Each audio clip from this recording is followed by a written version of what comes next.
I think, quite frankly, when I look at these players, and I look at the players that have been in FaZe, and I look at the recruitment, and I know that NiKo is one of the main voices behind that, who the org has faith in. I've talked to some of those people. NiKo doesn't understand the roles in Counter-Strike. He's fantastic at his own role and where to put himself. But, like, who were the people who successfully made it for some time as role players within FaZe? olofmeister and Rain. And quite frankly, I think olofmeister only managed when Karrigan was his IGL. I think he dropped off massively after that and they just ignored it. Because, again, NiKo just goes, but he's 1-2, mate. Like, yeah, you're right, NiKo. Yeah, you can just... pick your knuckles up off the floor, mate, so the adults can have a conversation about Counter-Strike. Like, Rain, I mean, he's been doing work the whole time. I think he's the most hard done by member of that lineup. But what the fuck was he expecting from Bymass if they really actually were going to put him in those roles? Like, how was that ever going to work? The idea you even thought it was just shows that your brain isn't even in the game. Like, do you think NiKo taught Olof and Rain what they were doing? There's nothing to suggest it. Then he gets in Cold's era. By the way, you get in a player like that, you can never complain again. You got all the help you need. Anything beyond that, it's the IGL or the coach fucking up. Oh, wait, the IGL's your best mate and you're the fucking... No, the coach is your best mate and you're the IGL. It's you're the one fucking up then, you idiot. Like, Cold's era has been less effective in this team than he was in Busted Up MIBR and then SK when they actually were fighting you guys. Like, how have you managed that?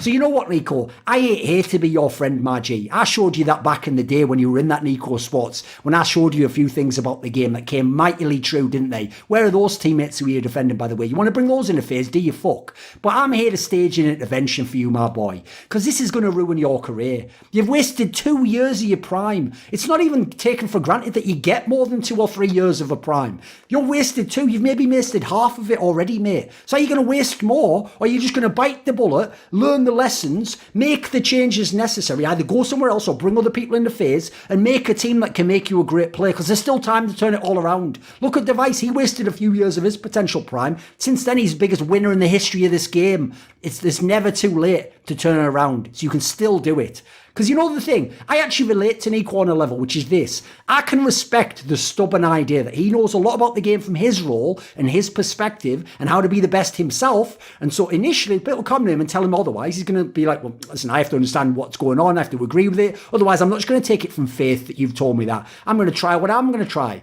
But I tell you what, I had that same character trait a long time, but I coupled it with another one, which is that over time, when that approach doesn't get me to where I want to get, I take parts of it that made sense. I don't throw the baby out with the bathwater, but then I learn from other people. I look who else is like worse than me or equally as good as me, and they're getting further than I am. And they're accomplishing things I'm not accomplishing, and they're doing things I wouldn't agree with all the way they're doing it, but the end results are working. And I start to try and break down their process. I even go and ask them, hey, what are you doing with that? Why do you do things this way? And in doing so, I'm able to crack up when being stubborn's not good for me, learn from them, but I can be stubborn when I am right, and other people are wrong, and I get the benefits of that as well. Because if you can't do that, you will never truly succeed. You'll only succeed on your terms, and we've seen life and the game don't agree with your terms. The idea I just come up with this stuff out of fucking thin air. NiKo's the kind of idiot who really doesn't think like, could anyone who's ever been a teammate of mine talk? In fact, would they ever resent me for the way I treated them, or some of the shit that I did, and me getting in the way of stuff, and then maybe tell people? Or would he even have connections with, nah, probably just making stuff up because everything's about me, I'm solipsistic. And when I close my eyes at night, the universe stops existing, and I close them and the universe is created. That's right, NiKo's that like fucking godhead out of fucking Hinduism apparently, sitting on a lotus flower or whatever it is. And every day the lotus flower grows out, it opens, his eyes open and the universe comes out. And then at the end, after like 900,000 million years or whatever, it goes back into the flower and a new universe is born. No, actually, that isn't the way it worked, mate. There was a life before a guy in Bosnia was fucking born. And guess what? There was even teams with Karrigan and other great in-game leaders before NiKo was around, and there will be after NiKo's around. The issue is, if he doesn't get through to NiKo, well, spoiler for all of you, just because he's good with an AK doesn't make him a cool guy. He has a massive stick up his arse. His banter, even when he tries it, the thing about having the corks or whatever, it's just passive-aggressive disses. It's not like fun banter. It's not like being friendly or whatever. I can tell you from personal experience, this guy doesn't get that side of just being a human as far as I can tell. He's the guy where you make a joke, an effacing joke, or you make the joke in front of the boys when you're all sitting having a beer. Everyone else laughs and goes, haha, because you're all having fun, you're just laughing. You know it's making jokes. It's part of being a man, right? And then, because he's the god tier player who's better than all of you, and like, how dare this be, he'll just have like a sour look on his face, like, Like, he just doesn't get it, or like, He would literally, I've told this story before, come over to me when he was in Mousesports and berate me, or try to rather. I used to fucking sit him down verbally over and over again. And he'd try and argue over the most stupid shit you could imagine. Like, he'd take it personally. I said Mousesports weren't going to win the tournament. That I said that his fucking teammates Dennis and Spiddy sucked and were holding him back. He'd act like I'd said he sucks. That's how childish this guy was. He acted like his name was Mousesports. I mean, ironically, we called it NiKo Sports because they were fucking shit. I mean, never mind that then he got out of Mousesports, went to a much better team with Karrigan and started winning championships, getting near the top of the rankings. Never acknowledged that, of course. Never just said, well, I was wrong on that one, or, you know what, I learned, or I've had some personal growth and I'm mature. Nah, of course not. Nah, not at all. So the AWP obviously has all these advantages to it. That makes sense why those players should be on top. So then when NiKo is better than people like Device most of the years of career, in my opinion, better even than someone like Ziwu at certain points in time, potentially. Yeah, at that point in time, you have to just give it up. This guy's unbelievable. Because when you compare him against the Riflers, I mean, the Riflers, the only ones that can go in his tier is, if we're talking about longevity, it's Get Right Cold Zero. If we're going to add in things like ability to come up and down, or your peak level, then yes, Shocks or Primal Offmeister, like, those are his competition. And by the way, I'd say he's better than all of those, even though some of them might be better at winning majors, or with a team from their country speaking their language and their culture might be better. But would they be in NiKo's situation? I don't know. None of those players, by the way, have gone to the international teams and won the majors as the primary star rifler, right? So what do we even compare at this point in time? Because to me, he's clearly above great riflers that have won majors. So it's not just about that. Like, he's above Rops and Dupree and Flasher and Crims and Snacks. I don't care that you had the odd major where you had a dodgy final or semi-final. That doesn't change it. These guys were in, I would say, arguably more advantageous scenarios sometimes with their teams. And then everyone does give it up that he's the best rifler in CSGO history, right? Well, if we're giving up that he's the best in CSGO history and we admit the AWP is slightly OP, then absolutely he can be the GOAT player. Why not? In the same way as when he didn't use the Krieg and everyone else did, he was still contender for best rifle and he used a fucking AK, which is actually like almost objectively a weaker weapon or worse weapon, especially a money inefficient weapon at the time.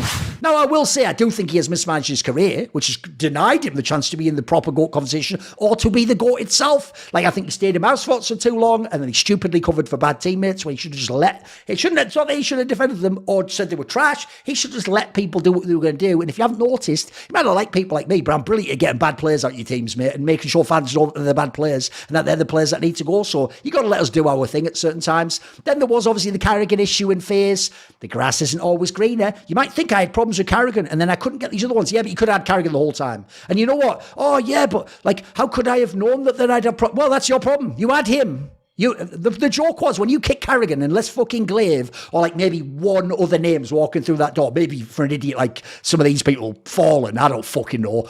That's it. If you can't make it work with Karrigan, who is it going to work with? Spoiler, it didn't work with anyone else for years and years and years and years. Now, NiKo coming in, that's the thing. Like, how well is going to gel underneath Karrigan's leadership? Because Karrigan's leadership has taken him to a certain point here. And NiKo's coming in, from Mousesports, where he was pretty much Genghis Khan, in the team, pretty much. And now he's coming into Karrigan's style of play, and he's gonna, how's it gonna gel? Like, is Karrigan gonna use him the right way, or will like NiKo be like, I know what I'm doing. Okay. It's me, NiKo, Yeah. Shut up. Yeah. So I'm not really sure. I'm not really sure how it's going to pan out. Like, on paper, it looks fucking insane. Like I said, Okay. But so basically, the conundrum is, will NiKo be able to carry again now that he plays with Karrigan, who might let him carry a game as he carries a gun? Right, Moses. Yeah. I'll pick up the pieces, won't I? 4 o'clock in the fucking morning here, man. Not enough beer to wash that one away, is there? Welcome to my life. Essentially, that's what I think the success lies on. It's not on NiKo. Like, he's just going to play how he's going to play. The others, they're already doing their best. Like, I've never blamed FaZe in terms of the players' efforts. I'm pretty sure they have actually tried and wanted to succeed. But for me, it's all about Karrigan. Like, I will give a lot of credit to Karrigan if he can now take NiKo in FaZe and make FaZe like a world-class team. And I certainly think it's possible. My big concern is just that, okay, NiKo, if he plays very well, can win you a map, and that's obviously a great weapon to have. But I don't know if they could become the best team. That's what I'm still very, very undecided on. Like I haven't really figured out how they would ever become like the number 1 team. So for me, maybe they could be like a really cool like number 5 team, and they could be like a team where, you know, they have a series that they win and they make some semi-finals, but I don't know if they're going to win trophies. That's kind of my big issue. Now, obviously, they do have one of the most ridiculous X factors, which is if NiKo has like a NiKo stats type tournament where you have like, you know, like fucking 0.8 FPR and like 0.6 AD, yeah, you got a chance.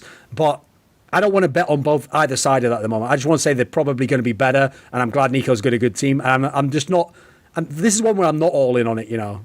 And one of the things I find funny, because I saw recently there was a video one of those betting companies did where they asked all these like CSGO pros, like which players were better, and of course, mate, they're all from CSGO, so they're all just like CSGO definitely. I think they get 1.6 was as good, like, and I'm just like, you fucking naive fools. If only you knew. So listen, I know how good some of the really good 1.6 players are. But the funny thing is, the reason why I even picked out NiKo as someone I think could have been like a great 1.6 player if they'd have been around, like if that was the game now, is because I don't think. For me, it's CSGO that's the game that's about like mad skills and you fucking aim and taking over the game. For me, CS 1.6, what was beautiful about it was a positioning game. It's like if you had the angle on someone, if you like could just play smartly around a box against people in a clutch, like you could do a lot without even having to have the best aim. And so when I think, like for example, even though Neo to me was the best 1.6 player, he didn't have like the most insane aim in the whole world. He just had good aim. You know, he just used his brain to beat you. So I even think it like NiKo would be a fucking unbelievable 1.6 player because he has the insane game sense,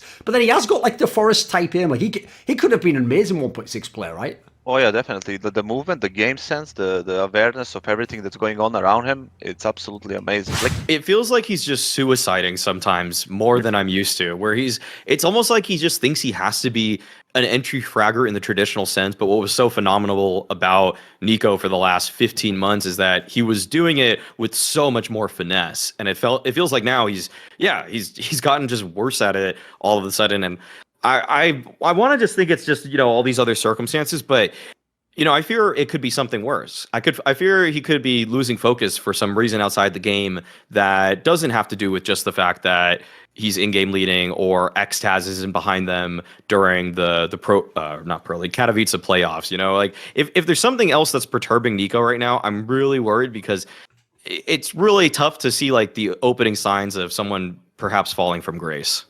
Everyone needs a support network, and mine is, of course, my Patreon community, the Scrominati, who, in many ways, they're the Sonny to my Cher, saying, I got you, babe. So this video and all the others on my channel were kindly supported by the following names: Ahmed Hadjou, Mac Pugnatio Rajcula, Adam Tomlin, Animosity, Jensen Goh, Tosh, Thooorin, and you know it. Jerky's Minion, my main man, always going to be referenced, one of the best patrons of all time. Would you like to ask a question in my AMA? Maybe you want to suggest a topic or a guest to say on my channel? Do you want teasers, find out who the upcoming Reflections and Talk to Thorin interviews are? Maybe you want to do one of those long discussions where you get to set the topics we talk about. Well, if any of these or others appeal to you, put your money where your mouth is. Join the Scluminati today via the Patreon link in the description box below.